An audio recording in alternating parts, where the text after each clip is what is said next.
I spent like way too long trying to figure out if we can actually create a super soldier, okay? I literally got a degree in neuroscience so that I could study this. And let me tell you, I finally figured it out, okay?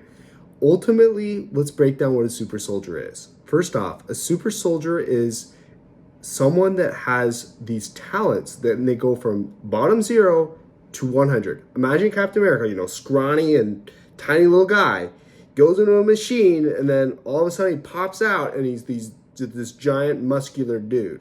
Okay, but I'm not going to tell you how you necessarily build muscles, but ultimately, what is Captain America? He is talent. He has fighting skills that are better than anyone else. And can you replicate this ability to go from 0 to 100 in talent ability? And that's where memory insertion comes in. And the idea is that we can insert procedural memories into people so that they can then perform that action. Now, let me go into the scope of exactly how it works. You have a neuron here and you have another neuron, okay? This one's receiving, this one's giving, okay? That they connect together. And this neuron, it fires what's called glutamate onto this neuron here. And this receiving neuron has a whole bunch of little dots on it that are called dendritic spines. And when all the glutamate goes and hits against it, it stimulates it to produce more spines. And that's fundamentally what a memory is, creating more of these spines. You can literally look at it on a micrograph and see these dendritic spines.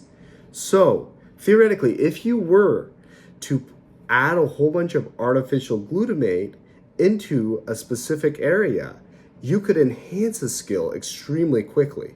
Theoretically, if we were able to enhance specific spines or put spines into someone, you create a memory that doesn't exist.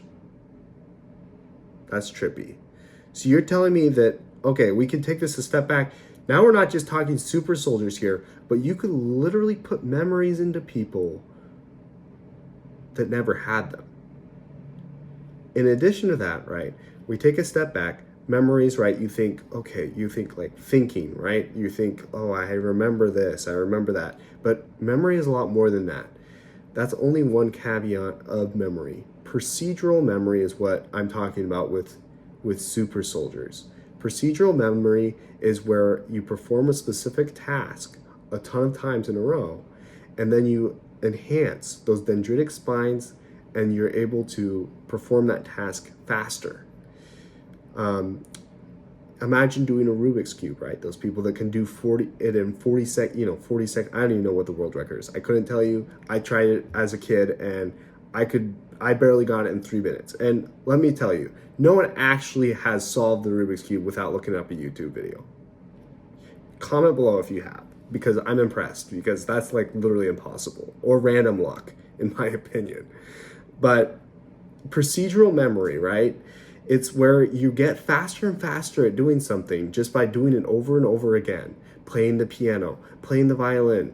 So if you are able to go from 0 to 100 by inserting these spines into someone, or inserting glutamate injections in specific areas, you could enhance a skill extremely quickly.